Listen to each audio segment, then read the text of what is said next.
जय हिंद साथियों, नमस्कार आप सभी को। स्वागत है आप सभी का आपके अपने चैनल IQ स्टडी सेंटर पर। आज की क्लास में हम देखेंगे जीके जीएस का प्रैक्टिस सेट नंबर 44 जो आपके Haryana city RRB NTPC group D SSC MTS के लिए बहुत ज़बरदस्त सेशन रहेगा।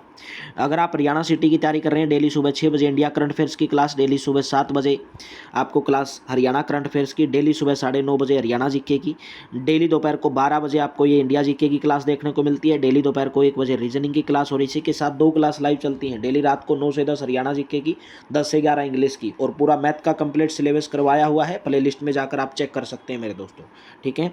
अगर आप PDF प्राप्त करना चाहते हैं हरियाणा सिटी से रिलेटेड तो इस नंबर के ऊपर व्हाट्सअप करके आप प्राप्त कर सकते हैं, जहां पर आपको मात्र 100 रुपीज़ में मेरे दोस्तों प्रोवाइड करवाई जाएगी 7 सब्जेक्ट की PDF। कितने रुपए में? 100 रुपीज़ में 7 सब्जेक्ट आपको प्रोवाइड करवाए जाएंगे। तो चलिए सबसे पहले हम कल का होमवर्क का क्वेश्चन देख लेते हैं। डोलू कुनिट्ठा नृत्य के स्तंभ में निम्नलिखित कथनों पर विचार करना था। डोलू कुनिट्ठा कर्नाटक का लोकप्रिय नृत्य है। नगाड़ों को रंग बिरंगे कपड़ों से सजाया जाता है। धार्मिक और युद्ध के उत्साह के गीत गाए जाते हैं। तो तीनों के तीनों सही हैं। ऑप्शन नंबर आपका डी करेक्ट हो जाएगा, ठीक है। तो चलिए आज के सेशन की शुरुआत करते हैं। आल मुथु कन्नमल को निम्नलिखित में से किस नृत्य शैली के लिए पद्मश्री 2022 से सम्मानित किया गया था? ऑप्शन नंबर ए सादिर को सम्मानित किया गया था। ए ऑप्शन आपका करेक्ट हो जाएगा, सादिर, ठीक है। आर मुथु कन्नमल को सादिर नृत्य शैली के लिए पद्मश्री 2022 से सम्मानित किया गया था। निम्नलिखित में से किस शास्त्रीय नृत्य शैली का संबंध हिंदुस्तानी शास्त्रीय संगीत से है? हिंदुस्तानी शास्त्रीय संगीत से सत्रिया, मोहिनीअट्टम, कथकली। कथक का है, ठीक है। ऑप्शन नंबर आपका ए करेक्ट हो जाएगा, कथक का है। कथक शास्त्रीय नृत्य शैली का संबंध हिंदुस्तानी शास्त्रीय संगीत से है। भारतीय शास्त्रीय संगीत की 2 मुख्य उप शैलियाँ हैं।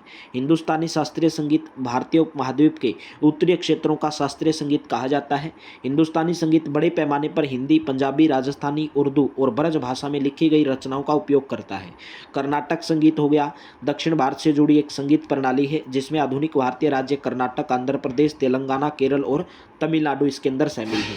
तो कितनी 2 उपशैलियां हैं? हिंदुस्तानी संगीत की 2 मेन उपशैलियां हैं। 2021 के पद्मश्री पुरस्कार से सम्मानित कनक राजू का संबंध निम्नलिखित में से किस आदिवासी लोक नृत्य शैली से है? तो उनका नाम है गुसादी, ठीक है।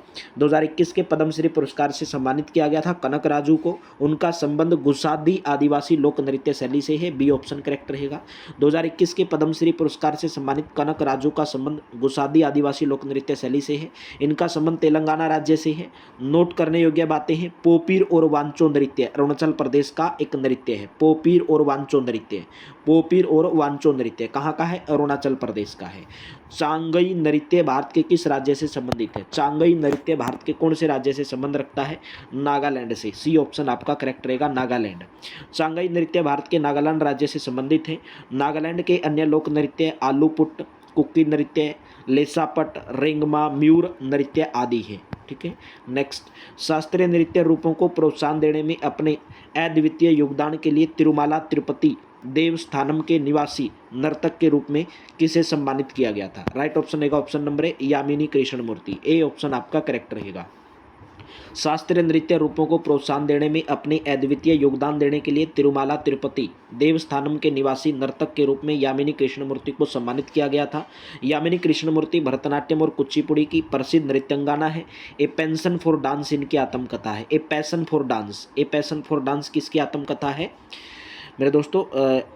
यामिनी कृष्णमूर्ति, यामिनी कृष्णमूर्ति का। कमलिनी और नलिनी आस्थाना को 2022 में निम्न में से किसके लिए पद्मश्री से सम्मानित किया गया था? कथक को विश्व स्तर पर पढ़ाने और प्रसारित करने के लिए, ठीक है। कमलिनी और नलिनी आस्थाना को 2022 में कथक को विश्व स्तर पर पढ़ाने और प्रसारित करने के लिए पद्मश्री पुरस्कार से सम्मानित किया गया था। पद्मजा सॉरी भाई,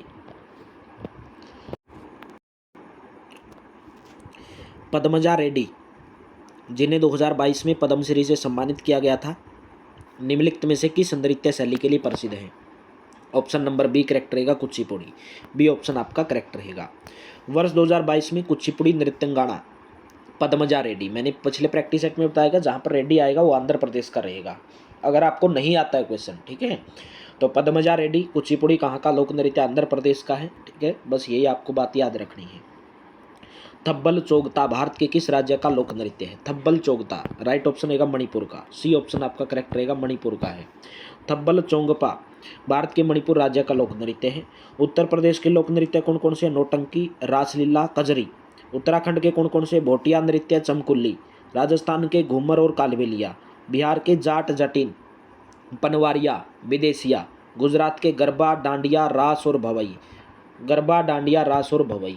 नेक्स्ट, उदय शंकर एक भारतीय नर्तक थे जिन्हें क्या बनाने के लिए जाना जाता है?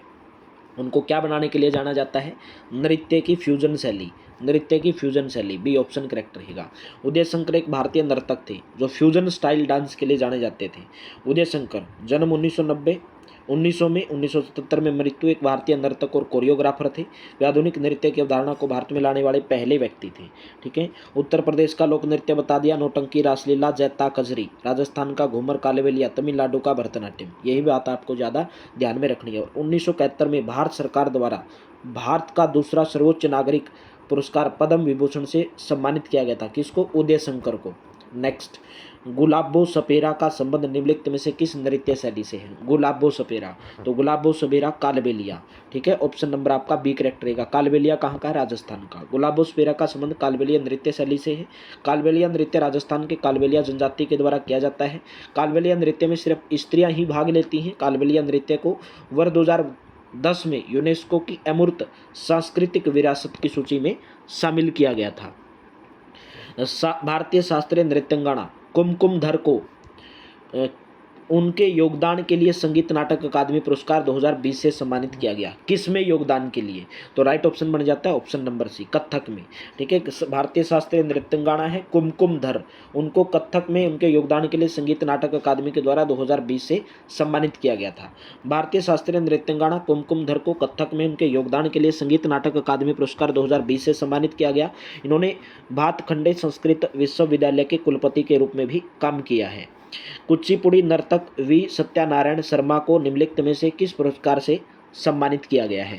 तो राइट ऑप्शन बन जाता है ऑप्शन नंबर आपका डी, पद्मश्री से सम्मानित किया गया। डी ऑप्शन आपका करेक्ट रहेगा। कुचिपुड़ी नर्तक वी सत्यानारायण शर्मा को वर्ष 1970 में भारत सरकार द्वारा पद्मश्री पुरस्कार से सम्मानित किया गया। ढिमसा लोक नृत्य निम्नलिखित में से किस जनजाति के द्वारा किया जाता है? ढिमसा लोक नृत्य किया जाता है अराकू घाटी, अराकू घाटी जनजाति के द्वारा किया जाता है। सी ऑप्शन आपका करेक्ट रहेगा। SSSC CHSL 2023 के अंदर क्वेश्चन पूछा गया। ढिमसा लोक नृत्य आंध्र प्रदेश का लोक नृत्य है। ढिमसा कहाँ का? आंध्र प्रदेश का। यह विशाखापट्टनम के पास अराकू घाटी में प्रचलित है। यह लोक नृत्य आंध्र प्रदेश की पोरजा जनजाति के द्वारा किया जाता है। निम्नलिखित में से कौन सी अरुणाचल प्रदेश की आदि जनजाति द्वारा की जाने वाली एक नृत्य शैली है? कर्मा, तापू, सांगफाओ या काक्सर? तो राइट ऑप्शन रहेगा ऑप्शन नंबर बी, तापू। बी ऑप्शन आपका करेक्ट रहेगा, तापू। तापू नृत्य अरुणाचल प्रदेश की एक आदि जनजाति द्वारा किया जाने वाला नृत्य। इस प्रदेश के अन्य नृत्य वांचो, पोपीर, चालो, बरदोछम ये कहाँ के हैं? अरुणाचल प्रदेश के हैं। नेक्स्ट, 1956 में प्रख्यात भरतनाट्यम नृत्यांगना रुक्मणी देवी अरुंडेल को निम्नलिखित में से कौन सा पुरस्कार मिला था? भाई रुक्मणी देवी अरुंडेल वाला क्वेश्चन मोस्ट इंपोर्टेंट है। Option number D, Padma Bhushan पुरस्कार 1956 में इनको दिया गया था। सॉरी 1856 के 1956 भाई 1956 आएगा, यहाँ पे 1956 कर लेना। 1956 में प्रख्यात भरतनाट्यम नृत्यांगना रुक्मणी देवी अरुंडेल को पद्म भूषण पुरस्कार से सम्मानित किया गया था। वर्ष 1957 में संगीत नाटक अकादमी अवार्ड और 1967 में संगीत नाटक अकादमी फुल फेलोशिप मिला था इनको। नेक्स्ट, मुंडारी नृत्य का संबंध किस भारतीय राज्य के आदिवासी समुदाय से है? राइट ऑप्शन रहेगा ऑप्शन नंबर ए, झारखंड से। ए ऑप्शन आपका यहाँ पर करेक्ट ऑप्शन रहेगा। मुंडारी नृत्य का संबंध झारखंड राज्य के मुंडा आदिवासी समुदाय से है। मुंडा समाज के प्रमुख नृत्य जदूर और जदूर, करम, जरगा, पैका, जाली इत्यादि हैं। नेक्स्ट, निम्नलिखित में से किसे प्रथम कथक शिक्षक ईश्वरी प्रसाद के वंशज के रूप में जाना जाता है? राइट ऑप्शन रहेगा बिरजू महाराज। डी ऑप्शन आपका करेक्ट रहेगा, बिरजू महाराज। बिरजू महाराज को प्रथम कथक शिक्षक ईश्वरी प्रसाद के वंशज के रूप में जाना जाता है। बिरजू महाराज का मूल नाम बृजमोहन नाथ मिश्रा, क्या नाम था? बृजमोहन नाथ मिश्रा। ये लखनऊ घराने से संबंध रखते थे। लेसल पतु किस भारतीय राज्य का लोक नृत्य है? लेसल पतु राइट ऑप्शन रहेगा ऑप्शन नंबर ए, नागालैंड का। ए ऑप्शन आपका करेक्ट रहेगा। राज्य दिए गए लोक नृत्य, नागालैंड का लेसल पत्तू, चोंग, खोआ आदि। कर्नाटक का यक्षगान, कुनित्ता, करगा। केरल का कलियट्टम, पादियानी, थुलाल, गोवा का फुगडी, झागुर, खोल और ढकनी। ठीक है। नेक्स्ट, जवाहरलाल नेहरू मणिपुर नृत्य अकादमी निम्नलिखित में से कौन से शहर के अंदर स्थित है? तो राइट ऑप्शन रहेगा ऑप्शन नंबर आपका सी करेक्ट रहेगा, इम्फाल के अंदर है। सी ऑप्शन आपका करेक्ट रहेगा, इम्फाल के अंदर है। जवाहरलाल नेहरू मणिपुर नृत्य अकादमी मणिपुर की राजधानी इम्फाल में स्थित है। मणिपुर की राजधानी इम्फाल है। संगीत नाटक अकादमी नई दिल्ली की एक घटक इकाई है। इसकी स्थापना 1954 के अंदर की गई थी। निम्नलिखित में से कौन 19वीं सदी में कथक नृत्य के प्रतिपादक हैं? 19वीं सदी में कथक नृत्य के प्रतिपादक हैं कालिका प्रसाद। ए ऑप्शन करेक्ट रहेगा। 19वीं सदी में कथक नृत्य के प्रतिपादक कालिका प्रसाद थे। ये लखनऊ घराने से संबंधित थे। इनके 3 पुत्र अच्छन महाराज, बैजनाथ प्रसाद और शंभू महाराज ये भी नृत्य जगत के प्रसिद्ध नर्तक रहे हैं। अरविंद पारिक का संबंध निम्नलिखित में से किस वाद्य यंत्र से है? तो राइट ऑप्शन रहेगा आपका ऑप्शन नंबर सी, सितार से है। सी ऑप्शन आपका यहाँ पर करेक्ट ऑप्शन रहेगा, सितार से है भाई। 291 क्वेश्चन कर लेना। ठीक है, यहाँ पे मिस्टेक है। पंडित अरविंद पारिक एक प्रसिद्ध शास्त्रीय सितार वादक हैं। वह प्रसिद्ध सितार वादक उस्ताद विलायत खां के शिष्य हैं।